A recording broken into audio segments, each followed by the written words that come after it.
अलग से कोई इरादा नहीं था। नहीं नहीं, ये उनका विषय है ही नहीं, ये भारत सरकार का विषय है। क्यों आप कोई पाबंदी है? अब हमारे यहाँ अगर कोई गेस्ट आ रहा है तो वो थोड़ी बताएगा कि किसको बुलाना है किसको नहीं बुलाना है। ये तो आपका काम है। आप अगर ऐसा कुछ होता तो दारुल उलूम देवबंद के अंदर महिला पत्रकार क्यों गई? वहां तो महिला पत्रकार थी उनकी प्रेस कॉन्फ्रेंस में। तो ये बात जो है ये बिल्कुल गले से नहीं उतरती है, अननेसेसरी का एजेंडा चलाने का प्रयास होता है बस। दूसरा सवाल सर ये है कि सड़क से संसद तक भारत में महिला सुरक्षा की आवाज उठाई जाती है। दुर्गापुर में जो घटना कॉलेज में एक छात्रा के साथ हुई बलात्कार की, उसमें ममता बनर्जी का कहना है कि लड़कियां रात में ना निकले, अपनी सुरक्षा की चिंता करें। देखिए बहुत दुखद है, लेकिन केवल एक बंगाल के अंदर ही घटनाएं नहीं हो रही हैं, पूरे देश के अंदर हो रही हैं। कल ट्रिपल मर्डर उत्तर प्रदेश में भी हुआ है। तो ये तो बहुत अलग विषय है, इसको केवल एक राज्य के साथ जोड़कर नहीं देखा जा सकता।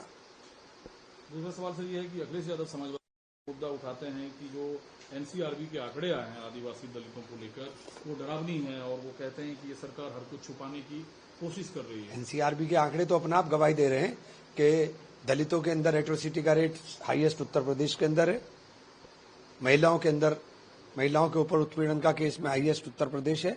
तो ये तो कोई ऐसा नहीं है कि आंकड़े अखिलेश जी ने प्रस्तुत किए हो या हम प्रस्तुत कर रहे हो, ये तो सरकार के ही आंकड़े, सरकार के लिए।